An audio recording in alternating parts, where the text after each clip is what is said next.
All right, so we're live, and we made it to 300,000 subscribers. And this is a video that I've wanted to do for a while. It's been on my list of videos to do, which is the question of how are you living your life?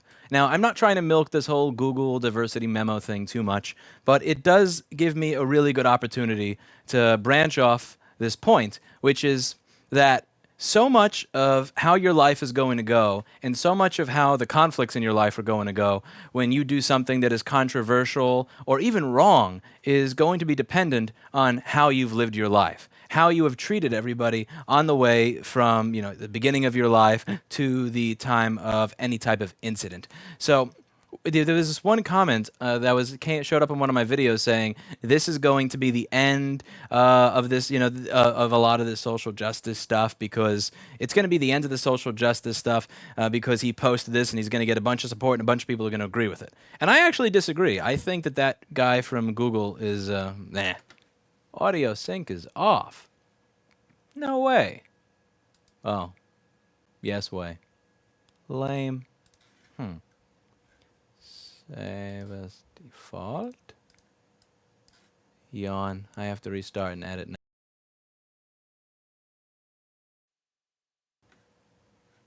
Hello. There we go. Yeah, I'm living my life out of sync. All right. I can always restart and edit that. Nobody's got to know. So the idea of this video is how are you living your life? Meaning that pretty much everything that you've done, every person that you've talked to from the moment that you were born to the moment of a serious life-changing incident is going to matter and be brought up at the time that you enter any sort of serious controversy. And I'm using this guy from yesterday, the guy from that Google diversity memo, as an example. And I'm using him as an example because it makes up a really good one. So there was one of the comments I got in that video saying, this is going to be the end of the social justice narrative. So many people are going to read this memo and agree with it, and it'll be the end of it. And I think it's actually the opposite. I think that this guy's going to, typical, he's going to get doxxed, and then he's going to lose his job, and then after he loses his job, he's going to be branded unhireable, then he's going to finally get a job at some, backwater company in the middle of nowhere that doesn't keep track of stuff like this on the internet. After that happens, he is then going to get followed, and people are going to find him, and then they're going to start shaming the company that hired him. They're going to shame the clients of the company that hired him until they fire him. And at these moments, what I think about is how you lived your life up until the moment that something like that happened is incredibly, incredibly important. Because this could go one of two ways. If this was the type of person that forgot to turn off my phone. If this is the type of person who, for the entirety of his life, was kind to other people, who was always willing to help somebody out who was in need, then it's going to go very differently than if this was the guy that when he saw somebody of a different color or gender walking around across the street from him, or on his side of the sidewalk, if he sees like a black dude on this side of the sidewalk, he decides to cross because, oh my God, somebody that looks different from me is there. All of these things are going to be brought into account when judging you at the time that there is some sort of serious incident or serious controversy. This is all going to be brought up, and it's going to determine whether or not people show up to defend you or not defend you, or to choose what context to put your actions in at the time of judgment. And it's something that I had to think about a few years ago, not even a few years ago, just last year, when when the Apple thing happened, and the law firm had contacted me, and then my lawyer said they want you to delete this video.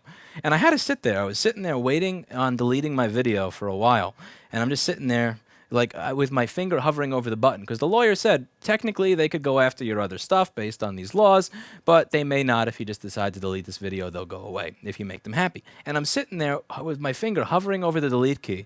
And at one point, I'm ashamed to say that I actually went and almost clicked delete. I walked to my office saying, I'm going to hit delete on this, and I'm going to remove these videos, and if they're bothered by it, I'm even going to remove more. And the thing is, I couldn't do it. The reflex didn't exist to actually hit delete on a video of mine that I was proud of, that had 1 million views, that helped hundreds, maybe thousands of people fix a keyboard issue with their MacBook Air. I couldn't do it. And I knew that I was in this corner. I knew I was backed into this corner where the law says that what I'm doing is wrong, but the people say that what I'm doing is right. And I had to think about this, about how what how right is viewed in society. You know, there's philosophy, there's morality, there's ethics, and there's all different branches of philosophy that try to come to the truth and that try to bring ethics and morality to the forefront, and really figure out what is true, what is right, what is wrong, from an objective basis, not a subjective basis. But a lot of people are not quite there yet. And even the people who are there have different ideas, different principles on how to achieve right and wrong when it comes to morality and ethics. And this manifests itself in different ways. And at the end of the day, what is considered right, I've found so often in my life, what is considered right, or what is considered correct, what is considered proper, what is considered virtuous or good, is often the result of whether or not people want to keep you around. So if it comes down to whether or not you have provided to society in a way where people think that you are a benefit. And when you think about it, when you think about so much of what we strive for, it really, like, we want money. But why do we want money? We want to make money so that we can pay our rent. Why do we want to pay our rent? So that our landlord wants to keep us around. I may want to learn a new skill. Why do I want to learn a new skill? So I can get a job or I can get customers from it. Why do I want to get Why do I want to be able to provide that skill to customers? So that the customers want to keep me around. So that my boss wants to keep me around. Why may somebody go to the gym and try to lose 20 pounds? So that their girlfriend or their boyfriend wants to keep them around. It's this thing where at the end of most of our goals in life, what it comes down to is that what we're doing is we want to figure out how to incentivize or motivate other people to want to keep us around. And I think if we focus on that directly, we can lead a much more productive and effective life. So that when we get to these trials, these tribulations, where it could go either way, where either my channel can be shut down, my store could be raided by ICE, and my videos are all gone, and I am fucked, or I continue making videos, I continue educating people, my business continues, and I'm happy. Like, what I really learned last year is that comes down to how you've lived your life. That comes down to how many people feel that their life has been made better by you existing, and their willpower to want to keep you around as a result of it. And I think it's the same thing as kind of holding true for this Google guy. Whether or not he will get fired, doxxed, never get a job again, and be chased down for the rest of his life, or find a job at some amazing other company and be considered a hero for him releasing that memo. I don't think it's going to come down to what he wrote. I don't think it's going to come down to that 8 or 10 pages or whatever that he wrote, and I don't even think it's going to come down to his viewpoint. And it's not going to come down to the actions he takes now. I think his judgment is going to come down to the what was I just talking about? I think his judgment is going to come down to the actions he's taken throughout his life. If he has been a person that always helped his neighbor, that was always willing to lend a hand to someone in need, that was always willing to teach someone who didn't know as much, that was always more than happy to talk to, learn from, or teach someone that was different from him, that embraced diversity in his life, then these people are going to come out and they're going to go, hey, stop calling my friend a racist. Stop calling my friend a sexist. That's not what he is. If all of these women that he knows that he's made, if he knows a large group of women whose lives have been made better by his existence in it, they're all going to come out of the fray and say, stop calling my friend a sexist. But if he has lived a life where he has treated women like trash, if he has lived a life where, when his female, male clerk hands him a box, he just grabs it and slams the door in her face. If he has lived a life where, let's say he's had female employees work for him and he's been a dick to them. If he's lived a life where he's treated even just the people that he dated like shit, this is all going to come back to fuck him in a terrible way. It's not, whether you win is not all about the what you did. It's about how people perceive it. And I remember this in the Gawker case as well. Because technically, by the letter of the law, to my understanding, just about everything that Gawker was doing was legal, albeit disgusting. And I remember during the trial, it came down to this one moment where somebody asked the guy in the stand, so what age would you say is fine or too young to show information or to share information or share pictures of a young girl? And the guy sarcastically said something like 2 or 4 or 6. I forget the exact number. It was something like 2 or 4. And he said it like that, and he was clearly saying it sarcastically, but the jury was so fucking disgusted by the way that he said it. They were so disgusted with him that I don't think it became a question of the law anymore. It became a question of, do we want to keep this person around in our society? Do we want to keep this organization around? And if the answer is no, even if they're technically not breaking the law, you saw what happened to Gawker. And I think that this is what's going to happen for many people at the harsh times in their lives. And it's something that I've talked about anytime I've criticized, let's say, government welfare in some of my older videos.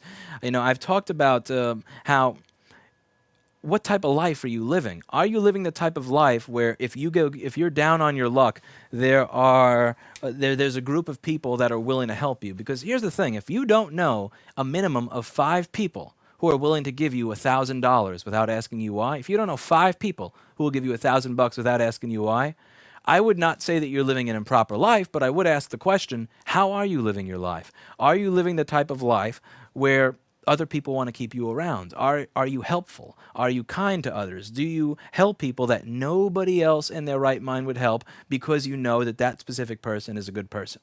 I'm not saying that you need to give away everything for free. I own a store in New York. Trust me, I don't want to give everything away for free.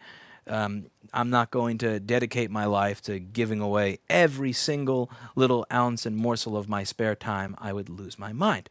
Nor am I saying that we're always going to win and that we're always going to produce 110% positive outcomes for everybody we come in contact with. But when you know you can help, and when you know that it's not going to be at a large cost to you, the small moments in life, like what I talked about in the slut-shaming video, when you're just asking the clerk, when you're asking the waitress, hey, can you do me a favor and just put the sauce in the bag? Like, all of this stuff is going to come back. All of this stuff is going to come back to you at some point in life.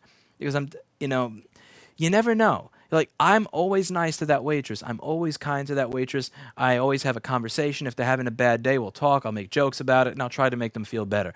And someday, somewhere, somehow, I may be in trouble, and that may be the person that says, hey, that's not true. That person's my friend. Stop making fun of them. Stop slandering them.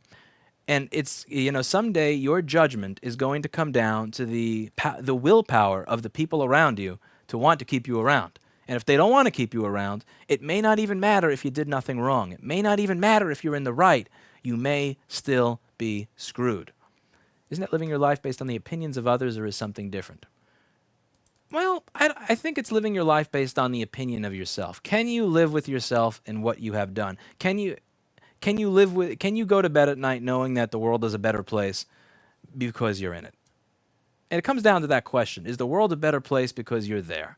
And if you can't answer that question positively, then what is it? And I haven't always done the right thing.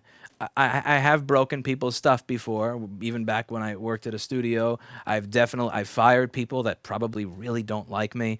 I've had difficult conversations with people. And sometimes maybe I'm having a bad day and I was just a dick to somebody. But at the end of the day, it's going to be like an average. And again, how did you treat the mailman that you did not have to be nice to? How did you treat the waitress that you do not have to be nice to? How did you treat any of the people in your life that you didn't necessarily, how did you treat the people that were your underlings at work that you could either give them a pile of garbage to do and treat them like shit because nobody cares, or you could be nice to them when you didn't have to? Because someday, again, this is going to matter. Someday you're going to write some 9-page memo, and thank you to Jay Mobile. Someday you're going to write some memo like that guy did at Google, and you are going to light the internet on fire, and everybody is going to hate you, and everybody is going to be calling for your head, and everybody is going to say that you are a sexist, racist, asshole. And whether or not that is seen to be true is not going to be up to what you said in your memo. It is going to be up to the collective opinions of the people whose lives you either made better or worse. I mean, and this, I feel like to some extent this is just common sense. Like, even if you think about something like, let's say that somebody makes an accusation of sexual assault. And let's say that you did not do it, right? You didn't do it. And there's nothing but he said, she said.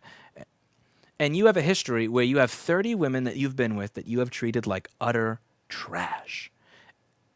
There's a good chance that you're going to get in trouble for that anyway. There's a good chance that you may get convicted for that anyway if the detective finds all those people and parades them through the court and uses them to and just says, so what do you think this guy did? He probably did. This is what he did to me. And you got all these people that are probably even willing to lie just because they don't like you, or they're willing to embellish a little bit. Where let's say you have somebody who maybe did something screwed up, but they made a mistake.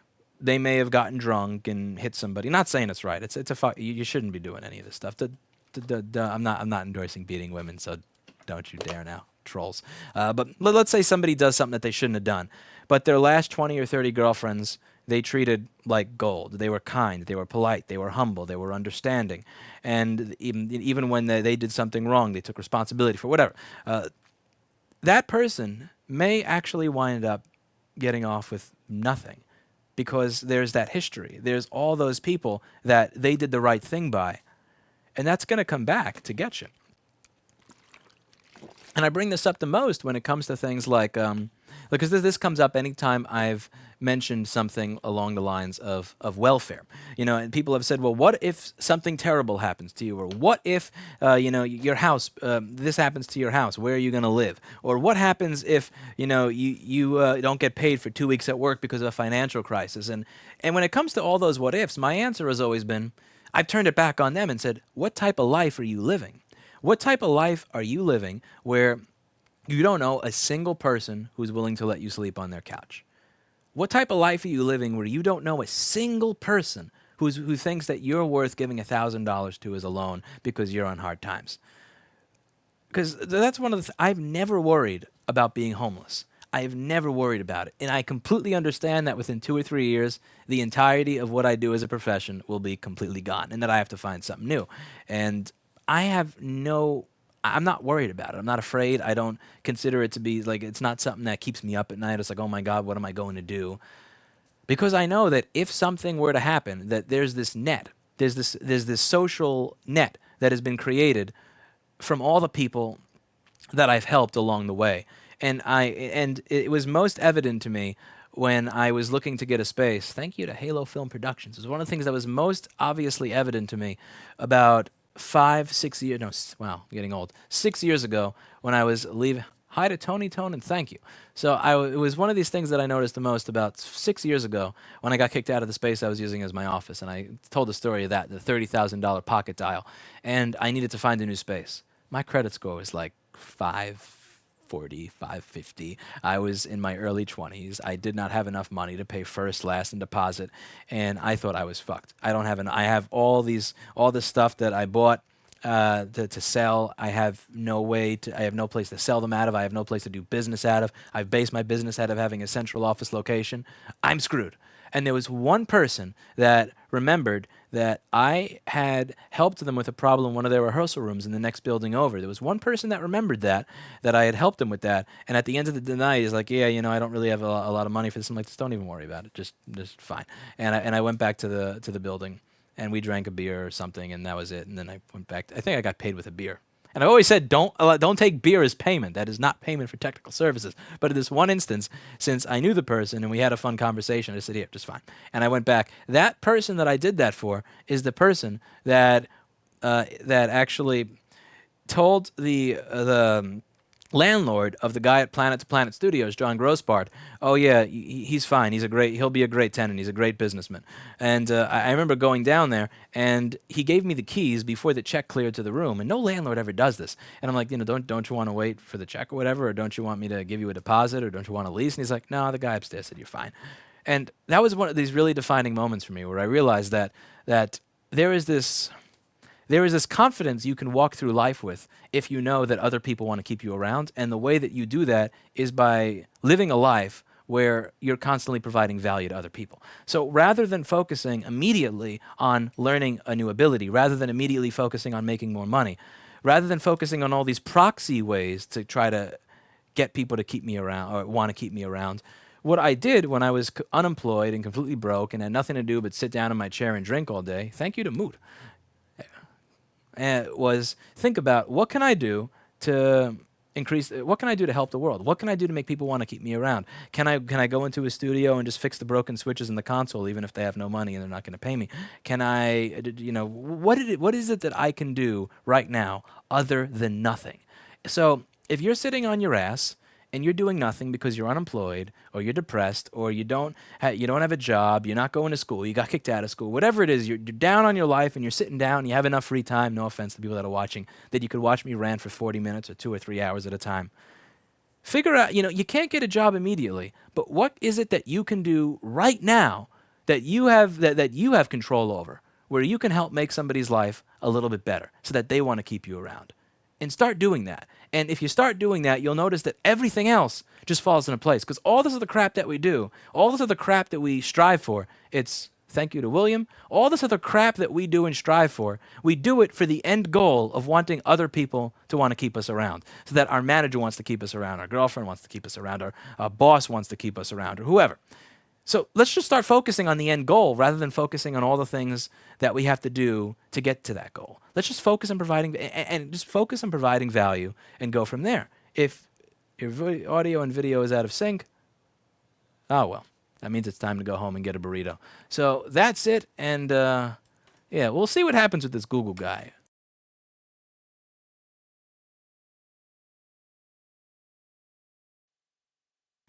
Fucking audio. We'll see what happens with this Google person, and I really don't think it's going to be based on anything he said in his memo. I don't think his memo is going to have shit to do with it. Honestly, I think what's really going to be the defining thing, the defining aspect. What is it? The defining attribute of his judgment is going to be how did he live his life? Because if he lived a good life, he has got nothing to worry about. But if he has lived a life of sin and misery and just treating other people poorly, it's all going to come back to him, and it's all going to fucking bite him in the ass. And there is a confidence that comes from knowing that you've helped other people and knowing that there's people that will go to bat for you because you've helped them in some way. And it's why I don't I don't worry the same way that I used to, that there's going to be a battering ram and ICE coming, because ICE has done that. ICE has done that. They have gone to stores ICE has gone to stores that had like the Apple logos and the iPhone 4 backs. Like, they've seized that. Or like Samsung screens that had logos on them that were not purchased from Samsung. Like, they have seized that. This is a real thing. I'm not making this up. There were reports of this going on in 2013, and I went to CTIA with somebody whose store got raided because of it. Like, I just don't worry about the type of stuff anymore. Because at the end of the day, it's not about the letter of the law, or even or right or wrong, necessarily moral-wise or ethics-wise. It's about the combined willpower of people that want what you have to offer the world. And if and that's who wins at the end of the day when defining right or wrong or defining success or failure. It's nothing more in history than the willpower of the people that support the individuals that have helped them. So think about that. Think about that. The winners always write history, and you want to be on the winning side.